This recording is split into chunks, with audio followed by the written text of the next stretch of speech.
Nagtipon-tipon kami sa bahay ng kaibigan nila Ermat. Nako, napakalaki at napakaluwang ng noo mo, Pulakit. Dahil pupunta tayo sa Patar, Bolinao, Pangasinan. Inaya lang tayo para mag-video ng tulog sa sasakyan. Sabi ko sa inyo, bawal matulog eh.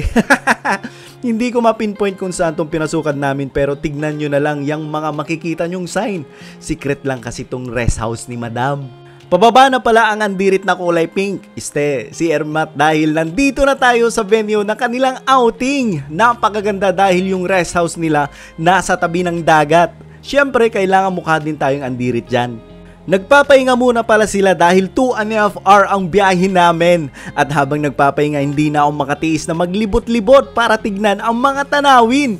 Napakadaming matataas na milon pala dito, Kapulakit. Tirik ang araw pero madami kang masisilungan dito, kagaya nitong kubo na to na may duyan at nakaharap pa sa dagat. Nakakabitin, hindi ko man lang nasilayan ng mga nakabikini kasi tinawag na ako ni Ermat. Pulakit, biro lang, kami lang ang tao dyan, wala nang iba, kaya kahit mag-iyag-iyag ka. Merienda pala namin matamis na mais, bagay na bagay sa mga marites habang naggagalip sila ng kamatis na para sa lulutuing pakbet sa hapunan. O diba, ang sarap mabuhay mga Kapulakit, lalo na kapag ang ulam mo lagi ay gulay. Malunggay, baeg na pampatayo daw, sigarilyas, baton kulay orange, talong ni Joshua, okra ni Mudra, at gawam ya akabet. Kapartner niyan syempre ang inihaw na tilapia at bangus. Sino pa ba ang magluluto? Sino ang pinakabata? E di Akes. Masipag ako magluto guys, pero maghiwa hindi. Malapit nang lumubog ang araw kaya naduduro na aking tumbong. Kating-kati na ako pumunta ng dagat dahil nauna na silang lahat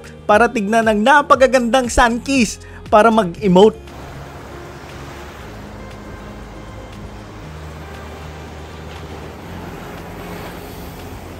Hindi na ako nakatiis, iniwan ko ang pakbat na aking diluluto. Di bali hindi pa naman kumukulo, basta may pasahero. Kaya po. Andar na po.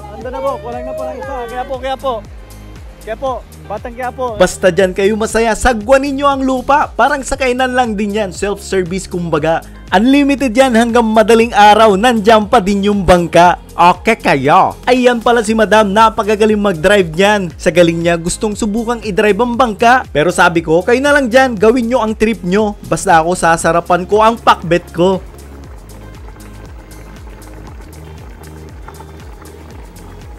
Halina guys, kain na at mag-enjoy maya-maya sa aming fire boon para ihawin ang aming mga katawan para ma-burn daw aming fats. Sige na, kahit sa panaginip man lang, ang hirap kasi mag-diet eh. Lalo na pag ganyan ang ulam. Pulakit!